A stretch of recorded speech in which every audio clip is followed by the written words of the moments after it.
It is something that will take a while for you to build. Yeah. But yes, it's fruits. I would consider its fruits sweeter, but it's long term. Okay. Like I'll give you an example. For you to start from what you would call just a Dorper sheep, to get it to where it's going to be a pedigree sheep will take you 6 years. Okay. You see, that's with the transformation of the sheep, with the breeding, and without making any mistakes. It will take you about 6 years. Yeah. Now, when you compare it with meat, meat even within 1 year you can see results. Yeah. Because what governs meat is two things: your quality, which goes hand in hand with consistency of the quality of the product, and quantity. Because meat is a volume business. For example, if I was to attract buyers here to buy my sheep for meat, and I only had 2 sheep I'm selling, nobody will come past Kantaf. It's true. See? Because then we'll start looking at cost immediately. You see? Yeah. But if I had 100 to sell, even from Teto they would come. They'll come, it's true. You see?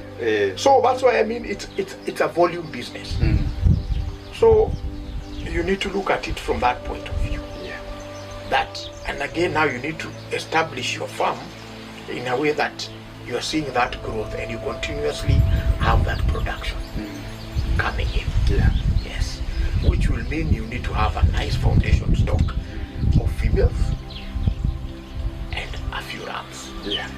The ratio of a ram to ewes for breeding is 1 ram at a year old can be able to serve 30 to 35 ewes at 1 year old.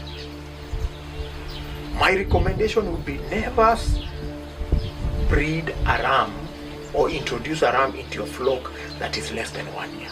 Okay. Because you're going to affect its growth, The growth. and its potential. Yes. We've seen that in the past because here in the farm we sell winners. These are 4 to 5 months, but with strict instructions that keep him away from your flock till he gets to a year. Yeah. But you find sometimes the urge, the temptation is there. So unaweka. And when you do that, now you get to find that there's a lot of stunted growth in your ram. The potential of your ram actually goes down, then going up. Okay. Yes. So, and then as they grow older, when he gets to about 3 years, he can comfortably serve 70 ewes. Okay. 1. Yes. That's what's happening in this farm today. Okay. Our rams, the current breeding rams we have, serve about 70 ewes per season. Yes. And for how long? We have very good question. We have we put them in a cycle of 2 months. 2 months. Why 2 months? It's because the ewe comes on heat every 17 days. Yeah. So we want to make sure that he may miss some ewes during the first cycle, but he will get them the second cycle. The next one. Yes. Okay. So giving him enough time of 2 months. And this is also because they only meet in the evening. He does not go to the field With them. with the ewes. Okay. It's only in the evening. Yes. Yes. And now, if they are, let's say 50, 70, Yes. will he not take too long to reach killer nini for mating? Will some not be ready? No, not really. What you can do, you see, it depends with the program that you have in place. Okay. If you are looking at meat production, then I would say you need that accuracy, because in meat production you're looking at uniformity. Yeah. Because you want to have a certain crop growing together. Yeah. So I get your question. You need them to grow together. Yeah. Then, if that is the case, then you need, for the 70 ewes, you need 2 rams. Okay. Yes. Yes. And it's always advisable that you always have a backup ram. Because you see, this is a yours is a commercial initiative. Yeah, it is. So, it is. you know, just like people, the time you are planning for breeding, your ram can be sick. Yeah, it's true. Yeah. Or that is the day he sleeps and he hurts his leg, like has happened to one of mine. So, what you need to do is have someone stand by.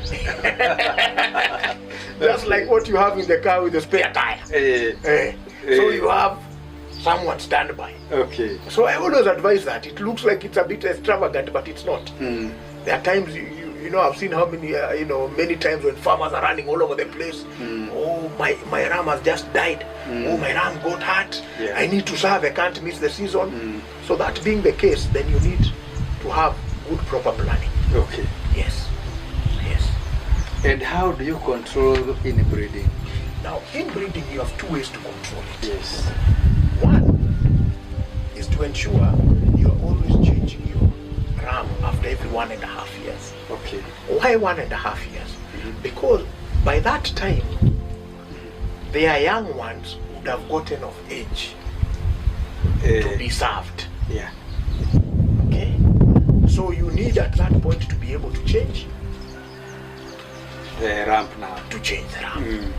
The other way to go about it is, and we farmers fall into that trap many times. You find that you are very affectionate about your ram. Then at that point you don't want to sell. You don't want to let go. Yeah. Now at that point what you need to do, you need to get a mating apron for it. Okay? Yeah. So you put on a mating apron for it and ensure it doesn't serve its young ones. Okay. So what you do in every breeding time, it will only be able to serve the ones that are not related to it. But that requires a lot of discipline and control. Yes. Because remember, rams, and especially Dorper rams, are very fertile. So even I've heard of cases whereby, someone removes it so that they spray, then he forgets, he runs to the pit latrine, coming back, that boy has already I've already finished. So you need to ensure that there's a lot of discipline. But those would be the two ways to, and the third way, of course, is change your ram or sell your ram. Okay. Yes. And how will you get a lamp that you are very sure not related and also it's a high quality? And how will you trust some of the farmers? Okay. What is important is your question really lies on something called traceability. So what is important is for you to find out from the farmer 2 or 3 questions. What is his management style in terms of how long does he stay with his rams? That will be a clear indicator, of is there any sign of inbreeding or chances of inbreeding. So one is how long does he stay with his rams? The other way to look at quality is that you find, does he register his rams or his sheep with the Kenya stud book? Okay. If a breeder registers with the Kenya stud book, chances are high that he or she has certain standards that he adheres to. That's very important. Yeah. That will also guide you in terms of you knowing which breeder to go to. The other one is on record keeping.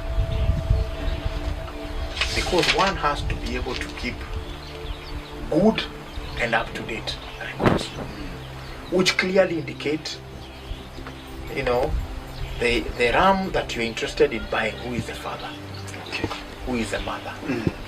Yeah. And it can go back, into who is the grandfather and that sort of thing. And its origin. You're tracing how they... Yes. Now that's where the traceability comes in. Okay. Yes. And how do you go about to register the farm or the sheep you have?